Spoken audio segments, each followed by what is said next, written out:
peraturan penetapan tarikh awal Ramadan bagi menyempurnakan titah perintah ke bawah Duli Yang Maha Mulia Seri Paduka Baginda Yang di-Pertuan Agong.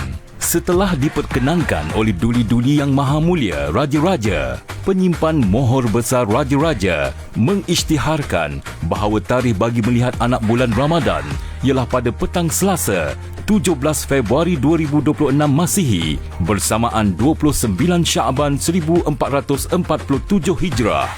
Jawatan kuasa yang berkenaan telah diperkenankan melihat anak bulan Ramadan pada petang hari tersebut di tempat yang berikut. Puasa tetap puasa dari dulu sama rasa. Zaman berzaman berbeza, cara niat tidak ada tetap sama. Ramadan datang lagi, bulan kasih, bulan janji. Ramadan datang lagi, bulan kasih, bulan janji.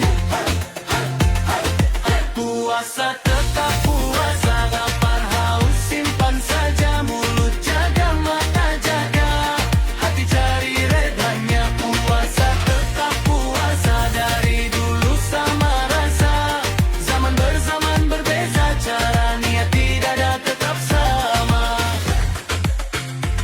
Majlis Raja-Raja telah mempersetujui bahawa cara menetapkan tarikh awal Ramadan adalah berdasarkan ru'yah dan hisab. Penyimpan mohor besar Raja-Raja akan mengisytiharkan pada malam itu juga tarikh awal Ramadan yang ditetapkan melalui radio dan televisyen.